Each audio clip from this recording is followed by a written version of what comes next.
আসসালামু আলাইকুম। সবাই কেমন আছেন? আলহামদুলিল্লাহ, আপনাদের দোয়ায় আমি অনেক ভালো আছি। আজকে আমি বানাবো কচুর মুখির ভর্তা। আমি কিভাবে ভর্তা খাই সেটাই আজকে আমি দেখাবো। কচুর মুখির ভর্তা, তাই আমি কচুর মুখিকে এখন আমি সিদ্ধ দিয়ে দিব।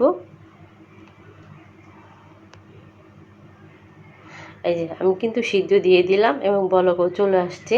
এখন আমি পানি ঝরিয়ে তারপর ভালো করে হাত দিয়ে ডলে নিয়েছি, একদম মিহিন করে, যাতে কোনো দানা দানা না থাকে।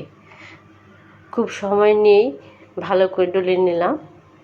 এখন এটাকে বাগার দেওয়ার পাল্লা।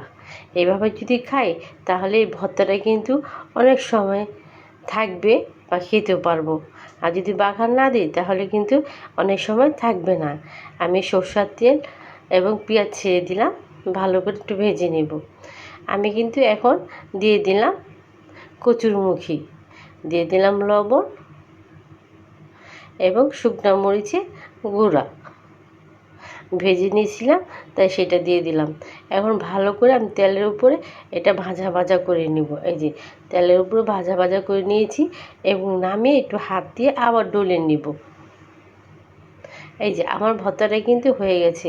আপনারা কিন্তু এভাবে ভর্তা খেতে পারেন, আর এইভাবে খেলে কিন্তু আপনারা অনেকক্ষণ রেখে খেতে পারবেন। আর যদি কাঁচা পেঁয়াজ দেন তাহলে কিন্তু কিছুক্ষণ পরে কিন্তু কাঁচা পেঁয়াজের কিন্তু একটা পানি ছেড়ে যায় আর একটা গন্ধ আসে, সেটা চলে আসবে।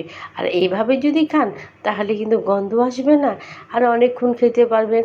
আর ফ্রিজে রেখে দিলে তো পরের দিনও খেতে পারবেন, কিচ্ছু হবে না। এটা খুবই একটা মজাদার ভর্তা, আপনারা এইভাবে খেয়ে দেখতে পারেন। সবাইকে অনেক অনেক ধন্যবাদ। আসসালামু আলাইকুম। সবাই আমার পাশে থাকবেন, আমার জন্য দোয়া করবেন। আল্লাহ হাফেজ।